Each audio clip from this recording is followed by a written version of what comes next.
So today we're going to talk about Chapter 5, Perfect Competition. So this is an overview of the market structures that we're going to look at. The first is perfect competition. The second is monopolistic competition. Third is oligopoly. And fourth is monopoly. So we're going to focus on perfect competition today, and we'll cover a little bit of monopoly as well. So if you think of market structures on a continuum, and this continuum relates to how competitive the market is. So on the far left, it would be the most competitive environment possible. We would have perfect competition. Far right, the least competitive environment possible, well, that would be a monopoly. Okay, so this is the continuum. So we have monopoly on the extreme right. We have perfect competition on the extreme left. So now these are sort of ideals. We're saying, you know, the idea of perfect competition it's sort of a theoretical construct. We're saying if we could imagine the most competitive environment possible, what would be some of the characteristics? And we'll talk about that in a moment. So in the real world, sometimes these don't fit in perfect. There's a bit of a gray area.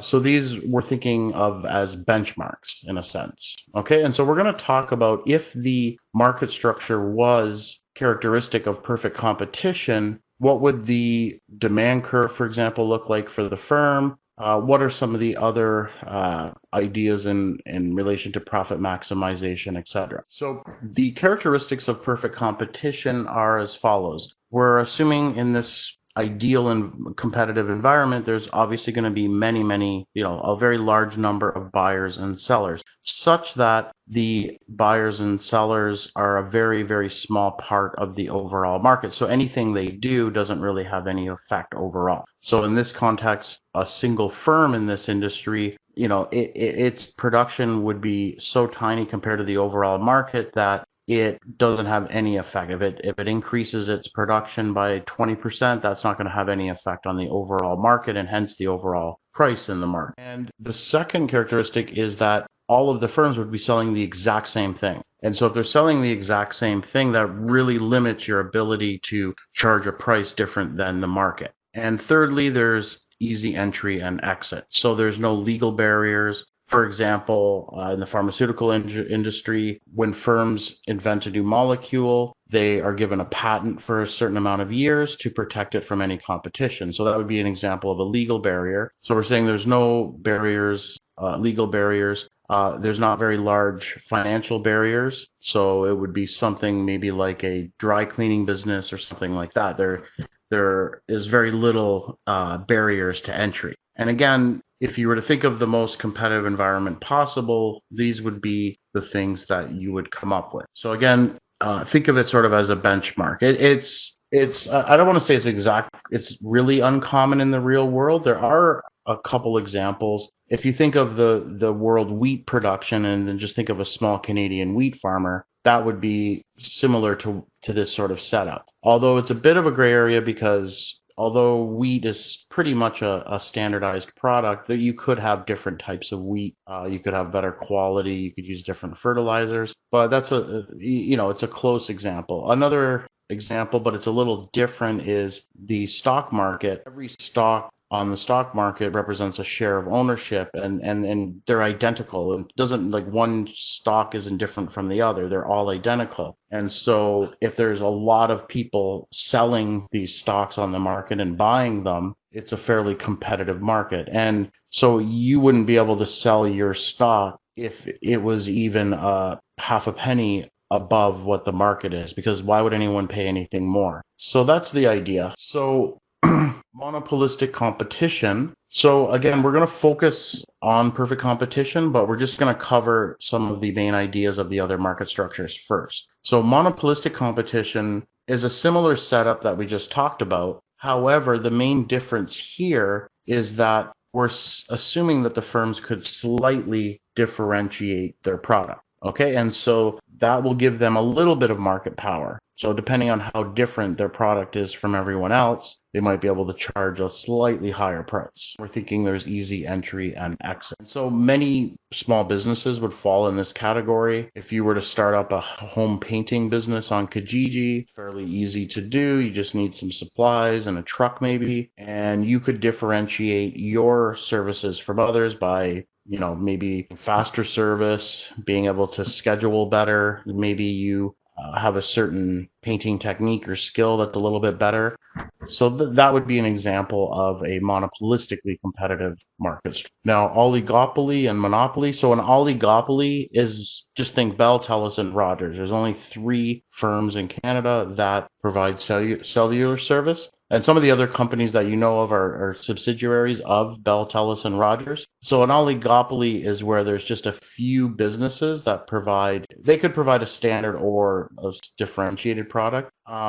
The idea here is that there's just a few businesses that have most of the market share. In this sense, in the case of Bell, Telus, and Rogers, what's the entry barrier? Why are there a lot more firms? Well, it's very expensive to set up cell towers and the infrastructure needed to provide this service. And so there tends to only be a room for a few firms. Okay, so that's an oligopoly. And then the extreme case where you have no market power at all, where the firm has all, as much market power as possible, is a monopoly. And so a monopoly is when you just have a single business. This is usually protected by some kind of entry barriers. They could be legal. It depends on the situation. And so they're providing a product and it doesn't have any close substitutes. So there's many examples of this. If you think of natural gas, so Enbridge Consumers Gas or Union Gas have monopolies in the particular areas that they're in, and you can only buy from them. You can't really think of any substitutes to gasoline. There's nothing other than gasoline that you could put in your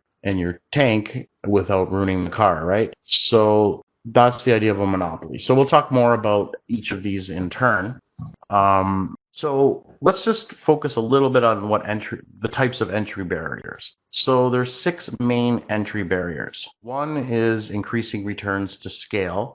So that the idea there is nature of the business is such that the unit costs drop substantially as output increases. And so if the firm already is in the industry and they're very large, they have a very good cost advantage. And so it's very difficult for new firms to come into this industry and compete with them. And, if they already have distribution networks and that sort of thing set up and a large customer base, it makes it very difficult for a new incumbent to go up against that and be able to make a profit. Market experience is another barrier. Firms that are already in the industry and have been in there for a while have a lot of experience. Practice makes perfect. Another example would be in the case of natural resources. If you own a particular piece of land and it has some rare earth metal, and that's the only known metal of that type in the world, then you have a monopoly on it. Okay, so that would be an example of restricted ownership of resources. Then there's legal obstacles. And so the example there was a patent. That's a popular example. Another example would be things like government licensing. The taxi cab industry before Uber was like this, where the government only gave a set number of licenses or permission to people in order to be able to provide rides for people. And you ended up with a few different taxi companies, and that was the setup. So not everyone could just go into this business. You can't go into the business of providing people, charging people for rides. But actually Uber came along and completely disrupted that industry. And so that legal obstacle isn't as strong anymore. And so it's not as much of a monopoly. So you can see prices fell a little bit, perhaps, because now there's more people providing the service. There's more competition. So those are the 2 main legal obstacles that we'll consider here. Number 5 is market abuses. So there are certain things that firms could do to prevent new entrants from coming into the industry. They could do predatory pricing, which is essentially charging a price below its cost to prevent new entrants from making any money. It's actually illegal. The Competition Bureau would not be happy if a company did that, and they would be, charged and fined. It's a potential barrier to entry. And 6, advertising. You could think of, branding your good. You're making your good as inelastic as possible, so people don't want to substitute away. Okay, so market power. Market power varies with the market structure, as we talked about. Specifically, we're talking about how much freedom they have to charge whatever price they like. So in perfect competition, because they're very small, they don't impact the overall market setup. We're going to say that they're price takers. So they just take the market price as given, as set in the overall market, and they're limited by that price. And they're very small, so we can assume that they can sell as much as they want at the market price. If they were to charge more than the market price, no one would buy for them because they're identical products. If they charge below the market price, well, that wouldn't be too smart, because then they're throwing away money because they can sell at the market price as much as they want. And by definition, the firms are small. So when we say how much whatever they want, by definition, their capacity isn't very large relative to the overall market. So they can't sell half of the entire market, because then it wouldn't be a perfectly competitive market anymore. So that's the idea. But businesses in the remaining three market structures have some influence over the product's price. And so we call them price makers. So basically, this also, if the firm could choose a price, it's indirectly choosing a quantity as well. So market power relates also to being able to control the supply. And sometimes restricting the supply and increasing the price can be profitable, especially if the demand for a good is inelastic. It's, not always that easy. Another thing that can happen is firms could collude with each other and behave collectively as a monopolist. But in order to do that, they would have to make an agreement to keep their output at a certain level, and hence the price. And, at the same time, you have to maintain that agreement. But when you set something up like this, there's incentives to cheat. So one firm might cheat because then they can get a lot of sales, right? And so that sometimes is difficult to maintain. And another thing you would have to do here is restrict any new entrants from the market. And it's important to point out, too, that this sort of thing actually is illegal. The firms in Canada aren't allowed to collude like this. The Competition Bureau's purpose is to promote competition, and they don't want to have any firms gaining an unfair advantage or just getting too large where they're going to abuse their market power. Okay, and again, this is similar to 3. So new entrants to the industry are prevented.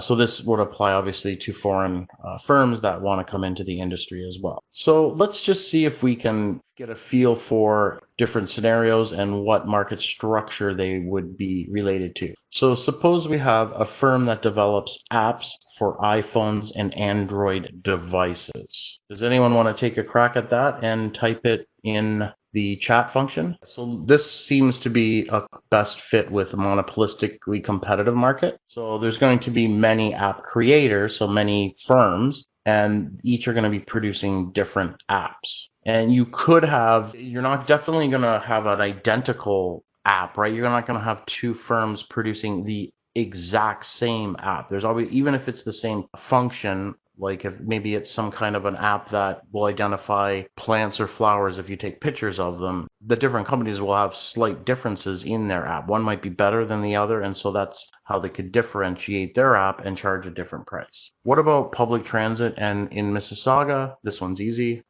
Yeah, so that's clearly a monopoly. The government is the sole provider of this service. What about a corporation that makes a popular brand of snack food? So oligopoly is probably the best, because if you look, if you're going to the grocery store and you look at how many different companies are selling, say, crackers or chips in those aisles, you will very quickly realize there's only a few different companies. And this is an industry where it's probably quite expensive to get started up. There's also issues with the distribution, and there's only a certain amount of shelf space in the grocery stores, so it's not easy to get your product at a grocery store for sale. So there's a lot of barriers here that will prevent a large number of firms offering snacks. And that's unfortunate, because probably more competition would be better. Although a lot of these aren't really inelastic goods, right? you can easily do without or substitute chips or crackers. So there's only so much they can do in terms of charging a higher price because people just won't buy it. If a bag of chips is $20, no one's going to buy them, right? But if gasoline or electricity were to increase or were to double in price, we would kind of have no choice but to still buy it. What about an individual store owner who sells 1,000 shares of Loblaws on the TSX? What would that be the closest to? So no, an easy way to figure this one out is to think about the good that we're talking about here. And here it's actually just shares of the company. Which market structure assumed that market good was identical? Yeah, perfect competition is the answer here. So that would be the closest thing. And what about a fast food sandwich shop in the financial district of downtown Toronto? Are there a lot of food places in downtown Toronto in the financial district? I haven't been there in a while, but I'm assuming yes. And these sandwich shops differentiate what they're offering? Yes. So we know now that it can't be oligopoly, because oligopoly there would only be 3 different places selling some kind of a sandwich. Or, you could think of maybe the good as being lunch, quick fast food lunch. So there's going to be quite a few. So it can't be oligopoly or monopoly. And since they can differentiate the product, it certainly won't be perfect competition. So it has to be monopolistic. Good point, Tanmay. They in this situation now, well, I think they all have to follow the same rules. So, but yeah, the events lately may have caused many to go bankrupt, and then when we get back to them being allowed to be open, there might be fewer. So there might be a temporary situation where the number of firms becomes much smaller. I wouldn't say a monopoly, but that's not going to persist in the long run because if the new entrants can easily, there's no legal barriers. The barriers to entry for this type of business is very low. So profit to be made and everything goes back to normal. New firms will replace the old ones if there's profit to be made. Yeah. Okay. So I think we should also just clarify what we mean by differentiation. It's quite general. So for example, if you had 2 identical convenience stores, everything's the same about them, then we're not, and the goods are identical in both stores, they can still differentiate based on location. And given their location, they could potentially charge different prices. If there's some kind of a gas station convenience store that's right off the highway, there's an identical one that's not off the highway somewhere where there's less traffic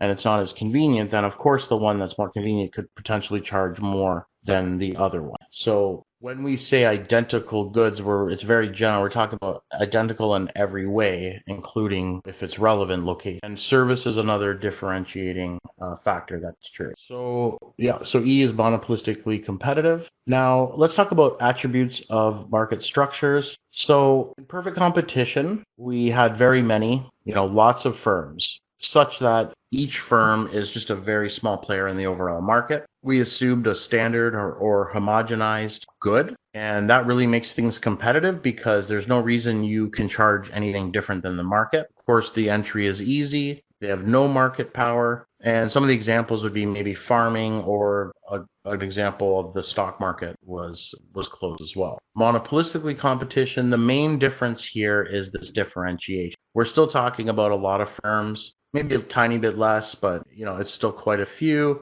Everything else is pretty much the same, but because of this differentiation, they have a little bit of market power. So a certain hamburger restaurant could charge a higher price than another if they've differentiated in a way that allows them to be able to charge that higher price. And so monopolistically competitive industry, again, there's many, many different things that fall under this category or close to it, like restaurants, dry cleaning, house painting, a lot of different things. And so in oligopoly, again, there's only a few businesses. They are selling a standardized or differentiated product. Could be either one. It's obviously difficult for entry, and they have some market power, probably a great deal of market power generally. And so examples are like Bell, Telus, and Rogers was one. Usually businesses where there's a very large capital requirement to get started, like in manufacturing and those types of industries, you tend to see oligops because it's very expensive to get them started up. Monopoly, of course, there's only one firm.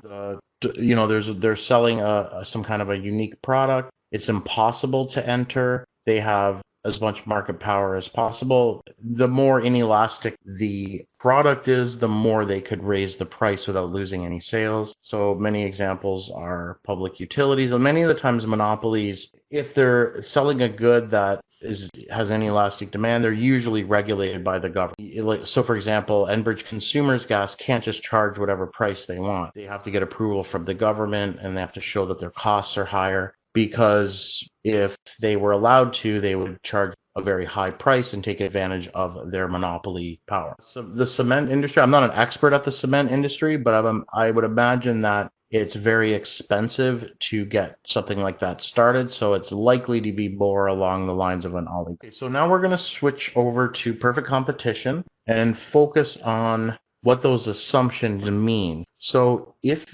going to look at the perfectly competitive firm's demand curve. So we know that a perfect competitor is a price taker. So there's no variation in the price. The price is always the same, no matter how much they produce, right? So if we just think about what a demand curve is, so we have price, quantity, right? If we know that the price is basically fixed at the market value and it doesn't change with quantity, what's the demand curve going to look like? It's not going to be downward sloping. It's not going to be a vertical straight line, because that would suggest that there could be different prices for a similar quantity. The only thing that makes sense is it's horizontal, exactly. A perfectly elastic demand curve. So we're representing the demand curve for a firm in a perfectly competitive environment like this, because they take the market prices given and that's it. And then they sell whatever quantity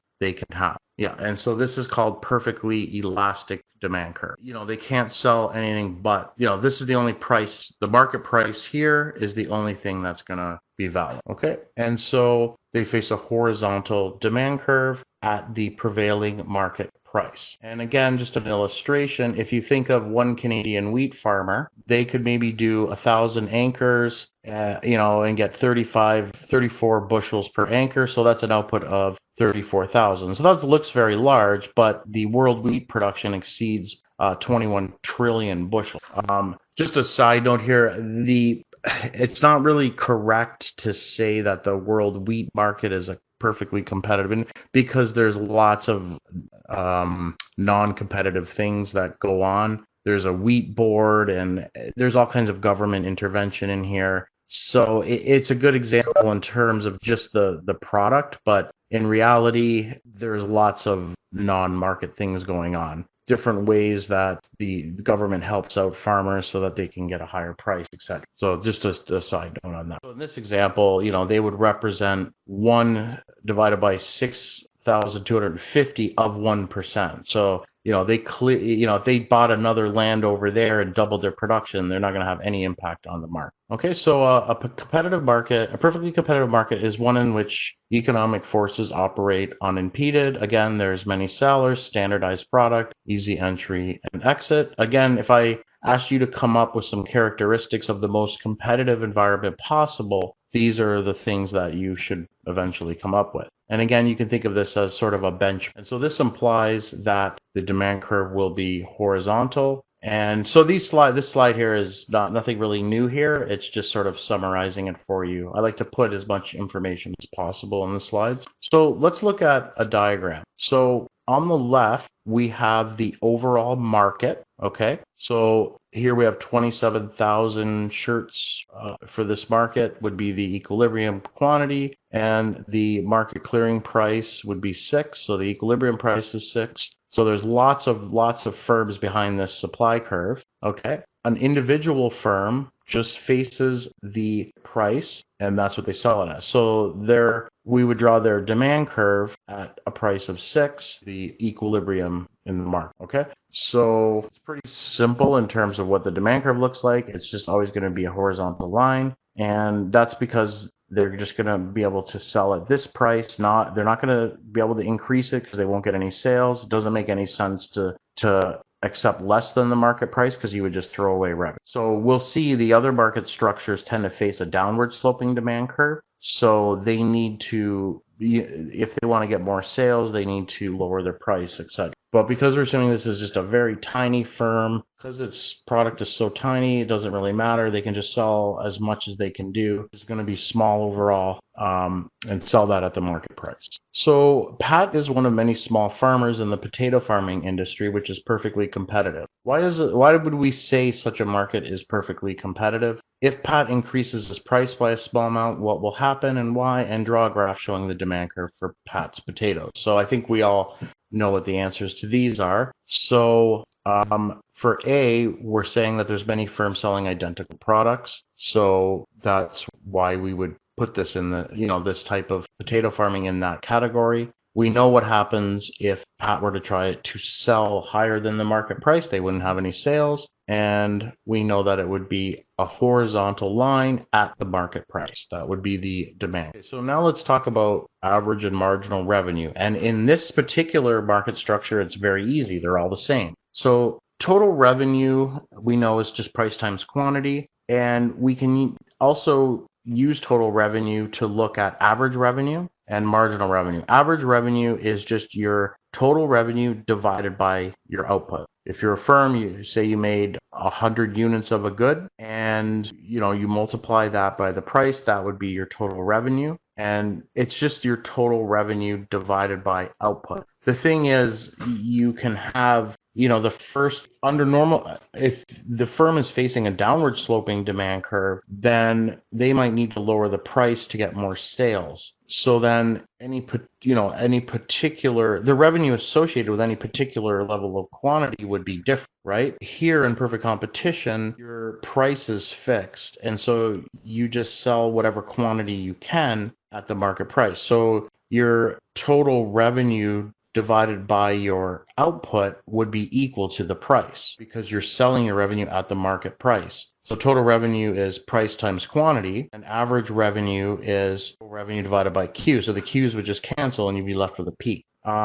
Now, marginal revenue is the change in total revenue divided by the change in output. So if you're at a certain level of output and you want to know how much you're going to get if you make another unit and sell it, that would be what marginal revenue is. But here, because the perfectly competitive firm can sell everything it wants at the market price, the marginal revenue is just the price, the market price. Okay, so these are the different types of revenue measures. So there's just the total revenue, then there's marginal revenue and average revenue. So as I said, for only in the case of a perfectly competitive firm, the average revenue will equal to the price. You could think of it like this. Total revenue is equal to price times quantity. This is fixed at the market price. And so average revenue is equal to the fixed P divided by Q over Q. So these cancel, you're just left with the price. Again, marginal revenue will always be equal to the price. So the marginal revenue is the change in revenue with respect to a change in quantity. Well, in this case, you're always selling at the market price. So the marginal revenue will always equal the market price. Let's look at a numerical example. So here we have quantity demanded, and then we have the price. Okay, the price here in the market is $131. These are the different outputs. So this firm, no matter what it produces, it's going to only be able to sell it at $131. So to calculate total revenue, that's easy. We just multiply these two columns. So we multiply price times quantity and we get this. Marginal revenue, can anyone tell me what the marginal revenue going from the second good to the third good is? Yeah, exactly. It's just going to be the market price. We look here, whenever this changes, we're just, every unit is just increasing total revenue by 131 units. So the change here is always 131, and then the change here is always 1. So it's going to be 131. If we were to plot total revenue, it would just look like this. Marginal revenue, again, is the change in total revenue. This delta symbol just is short form for change. So instead of writing out the word change, we just put these here. So it's the change in total revenue over the change in Q, which we know is 131. And average revenue, the total revenue divided by Q. So whenever you do that here, you're always going to get 131. So this line that we draw at the market price is not only the demand curve, but the average equal to the average revenue and the marginal revenue. Okay, so this is just a summary slide. These are our different types of revenue and how to calculate. we'll go back to our pure and simple t-shirt. So if the market price is $6 and these are the quantities the firm could make, total revenue would be given by this column. We're just multiplying this times this. Marginal revenue is always going to be the change in total revenue divided by the change in quantity. Here the quantities aren't always the same in between, but when we calculate it, we're always going to get that it's equal to 6 because the total revenue is just increasing by the Q times the price. Okay, so the marginal revenue then is always equal to price, and average revenue always going to be equal to price. So this is just another numerical example to convince you of that. And of course, the demand curve, which is equal to average revenue and marginal revenue, are going to be on, this horizontal line at 6 will be the demand, average revenue, and marginal revenue. So the table below contains data for a local convenience store that sells fidget spinners. Okay, the market price is 5. This is the quantity demanded. If we were to fill out this table, I don't think I'll spend too much time on this because we've already done this enough. I think we all know we multiply price times quantity to get that. The average revenue, when we calculate it, will be equal to 5, and so will marginal revenue. If we were to graph these things, they would look like this. Total revenue is just going to increase because you're multiplying a constant price by an increasing amount of quantity. And if you remember, if we have a linear downward sloping demand curve, the total revenue curve will be like a parabola or upside down parabola with a maximum. And that's different because the price is changing along with the quantities. But here, the price is always the same. Okay, you do this for homework. I just want to make sure we cover enough material today. Now we're going to switch over to profit maximization. So we're going to think about, and we're going to do it for the short run. So when we think about costs, they're going to be in the short run. So we'll have our diminishing marginal returns that we talked about last time. So we're going to examine how an individual firm maximizes profit. So this is just a general, the question is, given the prevailing market price, what level of quantity will maximize my profits? And assuming I'm an individual firm. So we have a very simple rule. We're going to, we can always just sell at the market price, and we're trying to figure out what our quantity is. In general, you should always do something if the marginal benefit of doing it exceeds its cost. Okay, here the marginal benefit is the marginal revenue. So we're talking about producing a good and selling it at the market price, so that's the marginal revenue. So in this case, the marginal revenue is equal to the price. We know that. So we would want to keep producing output as long as the price, the market price, exceeds our marginal cost, right? Because then we're making profit. The market price is fixed, and so we're just going to produce up into where the market price equals our marginal cost. And again, we economists assume people think rational. Then this is probably a better assumption for when we're talking about firms rather than people or individuals. But we like to think on the margin. So if marginal revenue is greater than marginal cost, the firm should keep producing. If marginal revenue is less than marginal cost, it should decrease its output, because it's not, if the marginal revenue is less than what you're paying to produce it, then you're losing money. And so the profit maximizing level is just at the point where you're getting the most out of your production. So you're going to keep producing until marginal revenue equals marginal cost. Okay, this is, we've already talked about this. This is just a nice summary. Let's look at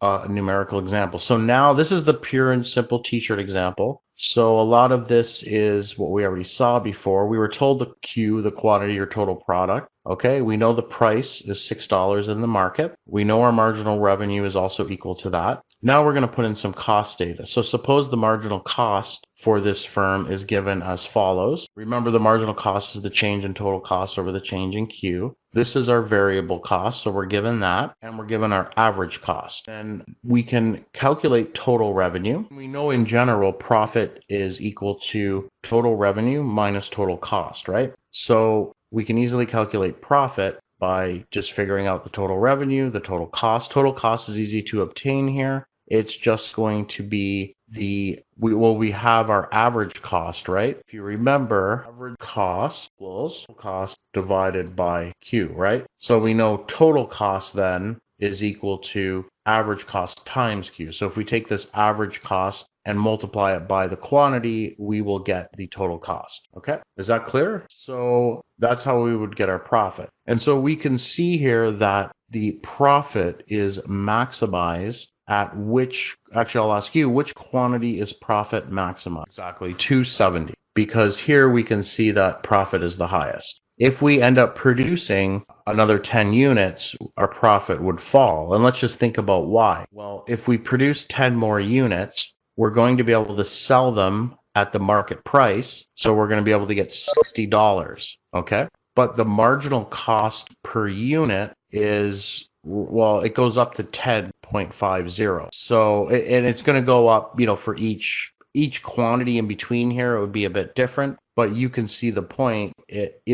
It's already at 550 here. Maybe 271 you'd be able to produce and make so maybe it would be maybe 271 or 272, but then after that, the marginal cost would exceed this $6 and you would be losing money. And so that's why your profit falls. And so the profit maximizing point is where the market price P, which is so it's, to be clear, it's always marginal revenue equals marginal cost. That's the profit maximizing condition. It just so happens that in perfect competition, marginal revenue equals price. Okay, so we always look for where marginal revenue equals marginal cost. That's here at this point, and it has to be on the upward sloping portion of the marginal cost curve. Sometimes the marginal cost curve could come down like this, and you might be tempted to think it's this point, but that wouldn't make sense because you can make all this profit here because this price is greater than the cost. So this would all be profit. So it's always on the upward portion of the marginal cost curve. So the profit maximizing condition, and it corresponds to 270 t-shirts. Okay, so again, we're talking about the short run. These are short run cost curves. Okay, so in this case, this amount of output would maximize the profit in the short run. Okay, but it could also be a cost. It could also be a profit, a loss minimizing, because it could be possible that the firm may not make profit. This point would correspond to the lowest loss. Okay, and the profit maximizing condition is at point A. Now let's put in our average variable cost curve here. So we should be able to, okay, so now we're going to determine what the profit is on this graph. Okay, so how would we do that? I'm just going to check and see if it's in the slide here. No, so I'll just write something here. We know that profit, change the color of that. So we know profit is equal to total revenue minus total cost, right? Now we can rewrite total revenue into P times Q, right? And then we know total cost is average total cost times Q, right? And so we can factor out here the Q, and then we get P minus average total cost, okay? So if we look at this diagram, we can easily find this. So the profit then is the quantity. So at the profit maximizing quantity, we would have 270. And then we're going to multiply that by the price minus the average total cost. So we know the price is 6, okay? And then we know that if we go up to the average cost curve at 270, it'll tell us what the average cost per unit is if we produce 270. And so that's 504. So the profit here would be 6 minus 5.04 times Q. And so that's just the area of this rectangle. It's this is the height, which is the difference. So this is the height, and then the quantity Q is 270. Okay.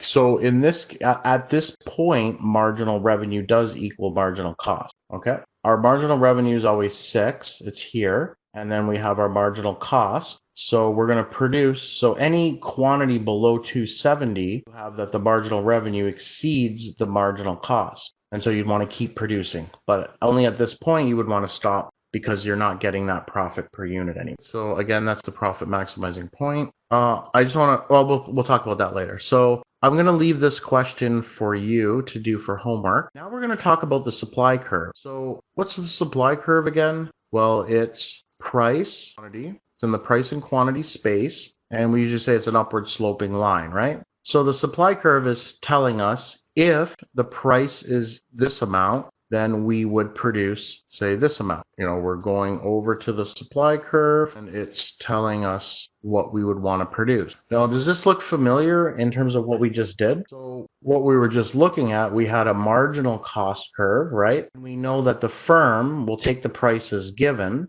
they will a certain amount, right? So then is the marginal cost curve? You think about that for a sec. The supply curve tells us for different prices how much the firm is going to want to offer for sale on the market. What is the marginal cost curve telling us? It's telling us the same thing. Setting, a perfectly competitive firm will take the prices given and they'll produce the point here on the marginal cost curve where price is equal to marginal cost. So they're actually the same thing. There's a slight caveat to that. We'll get to that in a sec. So supply curve shows the relationship between prices and the quantity supplied of a good. We said it's positive upward sloping line. And so higher prices mean firms would supply more and vice versa. But now we can clearly understand why there's such a relationship. It's the result of the profit maximizing behavior of a firm. So actually what's driving the supply curve being upward sloping is diminishing returns. Because if you remember, diminishing returns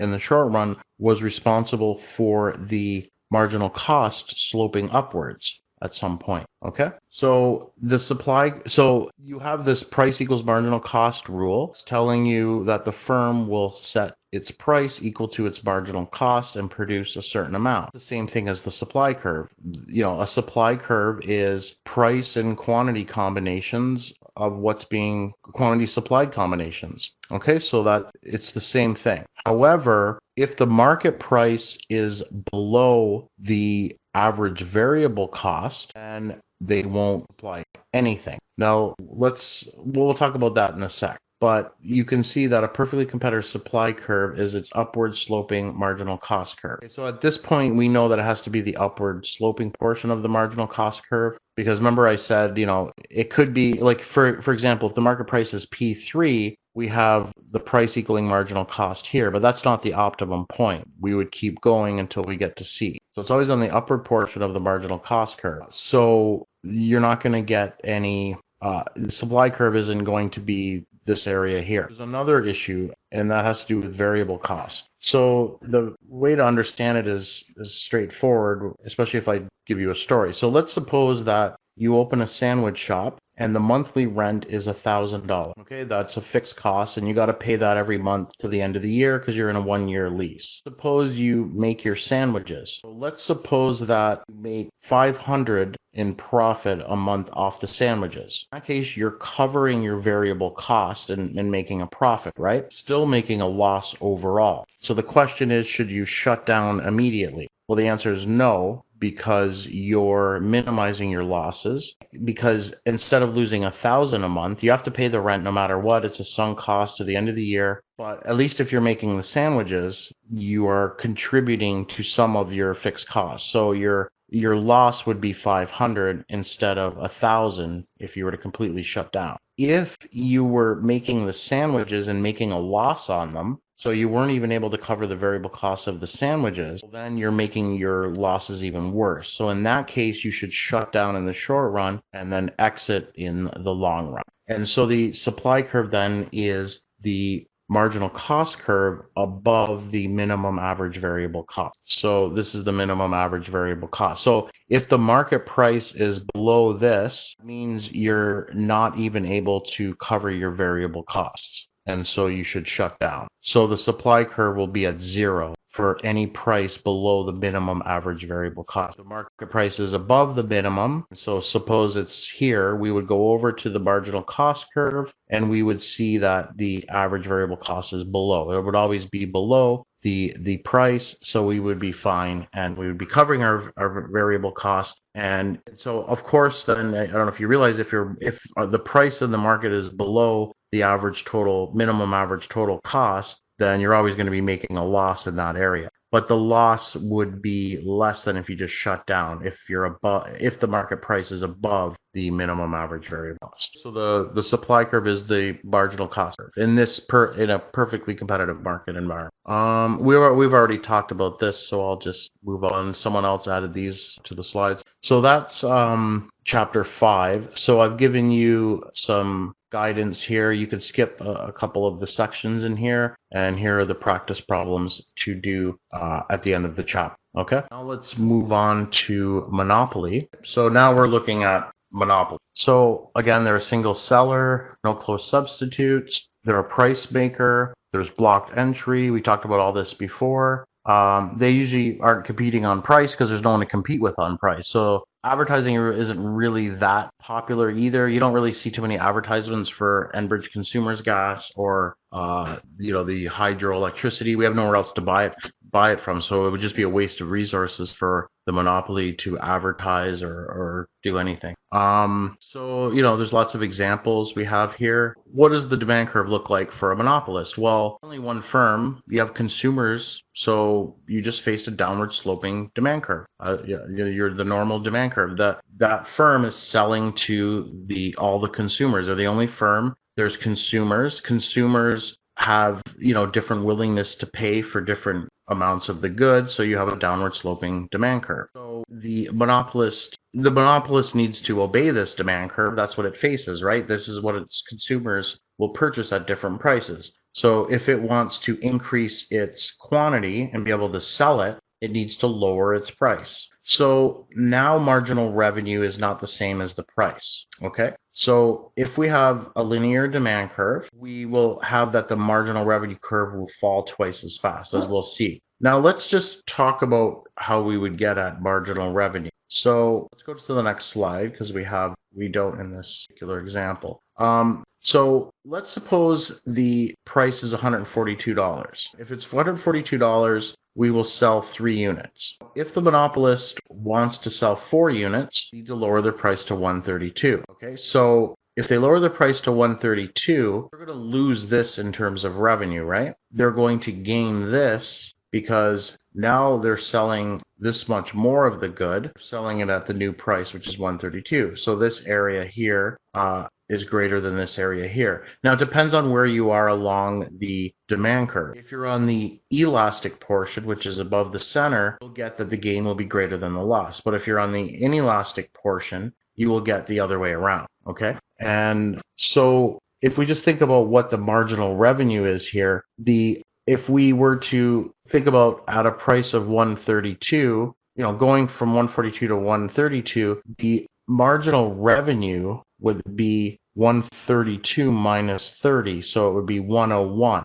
And so we would think about that as being at the price 132. So we'll always get that the price is greater than the marginal cost. Okay, so now we can do another example. So here we have our price, our quantities. We can calculate our total revenues. Here are our marginal revenues. The marginal revenue is just the change in total revenue with respect to a change in quantity. So we would get this. And so you can see here, again, it's not obviously the same as the market price. It's totally different. So the marginal revenue will actually be below the demand curve, and it will hit the horizontal axis at exactly the center of the demand. That's because if you remember, if you were to draw the total revenue below, it would be maximized here. And so if you go to the right of that, your revenue is falling. That's why marginal revenue will be negative. So someone asked, even the fixed costs will decrease by the quantity produced.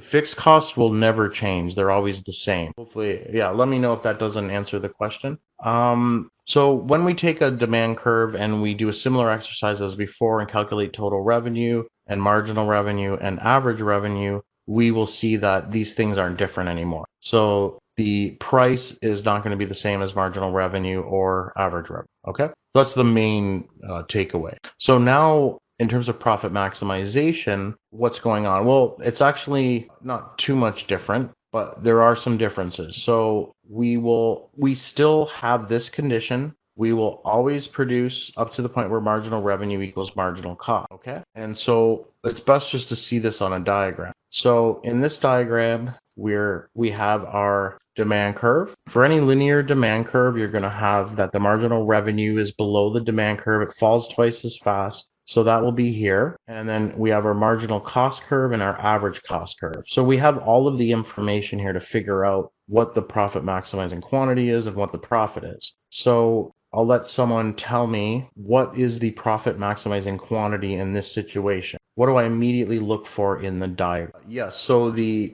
answer is 2. So we look for where marginal revenue equals marginal cost. Now, if someone asks, why does the marginal revenue fall twice as fast as the demand curve? You could show that with some math and algebra. I just didn't want to, get off focus too much. Not too many people seem to be interested in the math. You could just Google that and you'll see why. So you can work that out algebraically. If you write out a linear form of a demand curve, so like Q equals 10 minus some slope term times Q, and then you were to multiply, if you were to do the price times quantity but leave that as a function, and then you could take the derivative of the revenue with respect to Q, that would be your marginal revenue. And if you keep it in general form, so you have like A and B for the intercept terms, you can see after you do that there will be a 2 in there, which means it falls twice as fast. But yeah, it's easy to see with some algebra and calculus. But that, to me, that's beyond the scope of. Well, the thing is, the intuition is just that in order to get more sales, you need to lower the price, and so the marginal revenue will end up being lower than that price that you're at, like in the last diagram. So I think you just need to sort of just look at it and calculate it on your own, and you'll see what. Okay, so that's our profit maximizing point. So we know that 2 is the profit maximizing quantity. Now we know the profit is equal to price minus average cost times Q. If you remember, I showed that on a previous slide. So at 2, we go, first of all here, if I want to ask you what the price is. So what price will this monopolist charge? Can someone tell me? Correct, it's 120. A lot of people make the mistake and go over here. This is what marginal cost is and marginal revenue at this point. To get the price, you need to go up to the demand curve, which tells you what the willingness of consumers is for buying 2 units. So we go up to the demand curve, and in order to be able to sell 2, the price can't go above 120 here. Okay, so that's the price. To get the average cost per unit, we just go up to the average cost curve and we get that it's 90. And so we take the difference and multiply it by 2, and that would be our profit. Okay, and so it would be 60 million in this example. This would be the area. Now let's compare the monopolist outcome to the perfect competition outcome. So if our market is set up as a perfectly competitive market, again, we know that the profit maximizing point is here, where the market price is equal to the marginal cost curve. We would get 22,000. So now, if instead everything else is the exact same, except instead we set this up as a monopolist, so you could think of all of those many firms maybe just all consolidating and behaving as if there were one firm. Well, then in that case, they're facing that market demand curve, the entire market demand curve, and they would be best off as one firm to set the quantity to be 18,000. So that would be where marginal revenue equals marginal cost, and they would charge a price of, it looks like, roughly $7. Yeah. So the conclusion there is that if everything else is the same, the difference between a monopolist and a perfectly competitive market structure, the result would be that the monopolist would produce less and charge a higher price. So it's, in that case, the least desirable market structure because, it's not going to be beneficial to consumers. So we see that a monopolist would clearly charge a higher price and produce a lower quantity than if the market were competitive. And so this reason, the government policy in general tends to encourage competition and discourage monopoly. There are particular cases, in some sense it can be better for there to be a monopoly. It's not as bad as this sounds, but for the most part, we see that it's going to be worse. And there's another reason too. Well, let's wait. We'll talk about that later. But that being said, how we said here that government policy tends to encourage competition. Well, that being said, a lot of the monopolies are government owned. So governments actually do create monopolies, legal monopolies through like patent laws or licensing or regulations. So it sounds kind of contradictory, but there's different reasons. So in the case of public utilities and things like that, another example is Bell Canada. So when they first invented the telephone, to start up that business, they needed to lay copper wires to every house, right? So that you can use the phone. Now, that's very expensive. So it doesn't make sense for multiple firms to lay copper wire to homes in the country because just for some competition, right? Because the cost would be exorbitant, and then it's likely then neither business would make enough money because they wouldn't be able to recoup all of those fixed costs because they're going to be sharing the market, and it's not going to be very profitable. So it's better to just let one company do that, give them a monopoly, but then regulate. And that's what they did with Bell Canada back in the day. So when I was a kid, remember Bell Canada couldn't just increase the price that you pay your monthly phone bill. You had to get approval from the government to be able to do that. And yeah, so it's the same thing with Enbridge Consumers Gas. They have a monopoly, but they can't just increase their price. The government will regulate that. So, but in some cases, like the patent, it's the reason why they would want to have give that firm a monopoly. And again, it's only for a short period. It's not indefinitely. It's for maybe 5 or 10 years. They would want to do that to encourage the innovation and encourage companies to innovate. It's very expensive to create a new drug to put on the market. So if you don't allow them to have a patent, then you're not going to get new drugs. So that's the idea. Okay, so in some cases, monopolies can be good. And the idea, if you have a very huge fixed cost, the more output you produce, the less that fixed cost is the per unit cost falls. So as you produce more and more and more, this fixed cost becomes not as consequential in the overall cost per unit. So that's why you want to be very big if you have a very high initial fixed cost. Okay, so again, I'll let you do this for homework. Maybe we'll do this question actually. So told here, so this figure here has the demand curve for the market, and it has the marginal cost curve here. So this is a monopolist, Mr. Peanut. Okay, and Mr. Peanut faces this industry demand curve, and this is Mr. Peanut's marginal cost curve. Okay, now it's asking to draw the marginal revenue curve. So I'll just let you think about that for a sec and see if you can realize, figure out how to do that.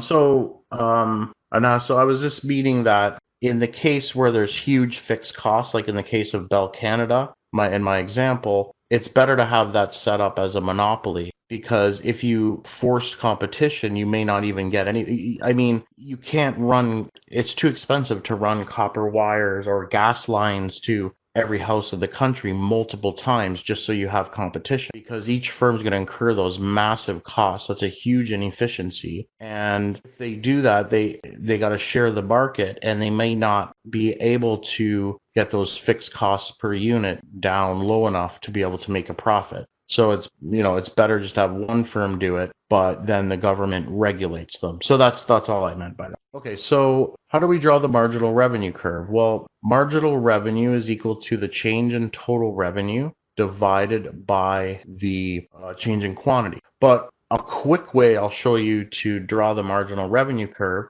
is to find the center of the demand curve. So I'm just gonna eyeball this. That looks like it's right about there, right? So we know this is 50. So if we go over here, so it's roughly here. Basically, find the center of the demand curve. So we know that's going to be 25, okay? Because this goes from 0 to 50. So right in the center here is 25. So if we go down to the horizontal axis here, we know that's where marginal revenue will start to become negative. So we know then that the marginal revenue curve will be going like this. I'll just put the actual curve on here. Again, this is sort of where that half comes from, where it's twice as fast, because this is 50, this is 25. So any linear demand curve, you'll find that this point here will be half of whatever this is, okay? And so that's our marginal revenue curve. But you could, and you should, write out the different total revenues here. So total revenue at this point is 0, but total revenue here would be 90 times 5 And so then you can do, well, what's the change in the revenue there? And then divide it by the change in the quantity, and that'll give you the marginal revenue, which would be this point here. So it'd be a good idea just to plot it out. So that's the marginal revenue curve.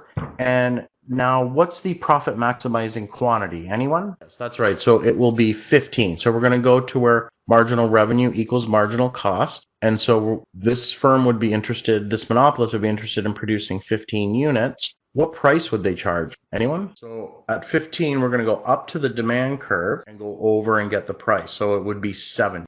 Okay. Now, given the average cost curve, which we'll put it right now, what's the profit? Where's this area for profit? So again, we know that it's price minus average cost times Q. So we know our price is 70, so we're just missing the average cost. Well, at 15 units, the average cost will be roughly $60 per unit. Okay. So what then would be the total profit? It should be 115. It will be the difference here, which is 10 times 15. It'll be that area there. Monopolistic competition, we're going to talk about that for a sec. And actually, this is quite simple. Everything's the same as the monopolist setup because they face a downward sloping demand curve. So all of the technical stuff is the same. If you remember, this is the characteristics, which we already talked about.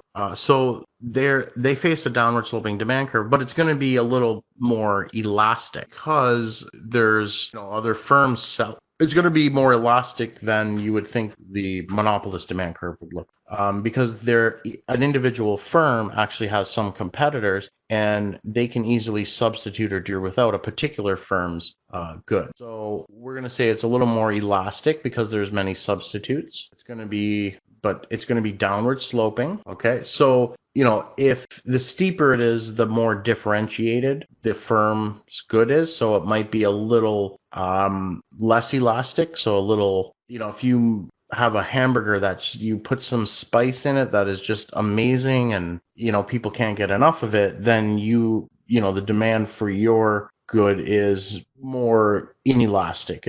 People would be less likely to do without or substitute. Anyways, overall though, we think of the demand curves as being relatively elastic in this market structure. Profit maximization, it's going to be all the same thing as the monopolist. So again, if we were to just think about the elasticity of demand, that depends on, of course, the number of rival firms, the degree of product differentiation, and in monopolistic competition, there's many rival firms, and so there's quite a bit of differentiation. And so you tend to have more of an elastic demand curve in this setup. But the profit maximization, all the technical stuff is exactly the same. So this would be the demand curve. We have our marginal revenue curve. That's the same. This is just a little more elastic, so it's going to hit the axis way over here, and so where the marginal revenue hits the x-axis is going to be somewhere over here maybe. So again, it's marginal revenue equals marginal cost. So in a diagram, we're going to do the same thing. So someone tell me here what the profit maximizing quantity is. Yep, it's just going to be 200, where MR equals MC. We're going to go up to the demand curve to get the price, which is 10. We're also going to get the average cost, which is 8. And so what's the profit then? Can someone calculate that? Yep, perfect. It's going to be 400. It's this minus this, which is 2 times 200 is 400. So this is not from the textbook, but it's a good overview. If you're thinking of marketing strategies and you're thinking of perfect competition, well, that's not possible. It would be much more important for a monopolistically competitive industry because that's where they get their market power from. Perfect competition, they're not really going to advertise. What are they going to say that's different about their product if it's not different? And for monopolistic competition, it's very important. They would want to stress their differentiation. In perfect competition, you can't compete on price. You just charge the market price. In monopolistic competition, you could change the price of your good a little bit, depending on how much you've differentiated your product. In terms of, we didn't really talk about efficiency, so I'll just skip these, but it's kind of like the level of output is always going to be where marginal revenue equals marginal cost. It just so happens in perfect competition, price equals marginal revenue. And competition being as efficient as possible is going to be it's always important for a business, but it's going to be really important here because they are stuck just selling the market price. They don't have any way of maybe getting a bit of a higher price. Okay, and so oligopoly we'll just talk briefly about this. We're not going to go into the game theory. So so let's talk about an oligopoly. All of the other market structures we talked about, the firm sort of operated in a vacuum, or they operated in isolation. They didn't need to worry about what they did and having someone retaliate, because in the first two market structures, you have many, many firms. You're just a little tiny player in there, so it doesn't matter what you do. And a monopoly is by themselves, so they don't have to worry about anyone else. But when you have just say 2 or 3 firms, then you have they're characterized by mutual interdependence. And so this means that if they lower the price, their rival might do something in retaliation. So in that case, we could think of the demand curve for an oligopolist as being kinked like this. So if we're all here, I'll say the other firms are all here charging a price of 30. If this firm were to lower its price, we would expect that all of the other firms would lower their price too. And so they're not going to be able to get that much of a change in their sales. So we would say this portion is more inelastic. This is more elastic. So if they were to increase their price, the other firms aren't going to do that. And so they're not going to, they're going to lose a lot of their sales. And so that's the idea of why it's king. So you can think of, if one of the companies raises its prices, and the probable response of its competitors are to just keep their prices constant, right? Because let that person increase their price and they're probably going to lose a lot of sales. And so the effect on the company who rose their price is going to be the outcome would be that they would get a much lower market share because they're going to lose sales. So there would be a large decrease as market share is lost to competitors. If they lower the price, and the rivals will likely match the price drop, because they know you'll get a ton of sales if they don't. And so in this case, the effect on company A is it's going to make lower profits. It's going to lower its price, but the other ones will too. And so they might all end up with the same quantities. So nothing happened in terms of more sales, but now they're just all charging a lower price. So that would be like a race to the bottom for all of them. And so their profits would fall. So again, that's why we would represent the demand curve like this. If a particular firm increases their price, they're going to lose a lot of sales because none of the other firms are going to follow with them. So the demand curve would be more elastic. When it's more elastic it's more price sensitive to consumers, you're going to lose more sales. If you go to lower your price, then your rivals will follow. And so your quantity isn't going to change all that much. And so we have a more inelastic demand. Okay, so that's the idea. And it's interesting. So these are pretty simple models that we're doing, but in terms of a competitive market, you would tend to think of prices being more continuous like this over time, because each firm doesn't care about the other firms, or the prices are just going to change from the overall market condition. But in oligopoly industries, because of that mutual interdependence, and they're worried about what their rivals are going to do, the price changing is much more strategic. So you kind of see more of stable prices, and then they just discretely change. Okay. So when you look at the data of prices in oligopolistic industries, you see, and you were to plot the price over time, you would see them tend to be more like this rather than this. So there's an incentive for oligopolists to avoid price competition. And I think that's clear after what we just said, because it could just be a race to the bottom, right? Because of their mutual interdependence, a price war is not beneficial to any of them. So they don't want to start a price war. Oligopolists would rather focus on non-price competition, such as product differentiation. TELUS always has nice commercials with the animals and stuff like that. You don't really see them compete too much on price. They usually compete on other types of things. So yeah, that's the main idea here. But clearly there's an issue with oligopolies because there's only a few of them. There's a potential for them to want to collude and cooperate together and behave as a monopolist and then share the extra profits. Okay, that's one issue. So they could cooperate in different ways. Collusion is one of them. It's illegal, of course. A cartel is something similar. So, but there are limits on them to be able to do that. One is if there's foreign competition. Another is they may not be able to cooperate with each other. And it depends on the elasticity of demand. If it's very elastic, they're not going to get away with too much increases in prices. And it's also illegal with the competition. So there's 4 demand curves here. Indicate which market structure is associated with each curve. So I'll let you type that in the chat. So let's do so A, what would that market structure would we associate with that?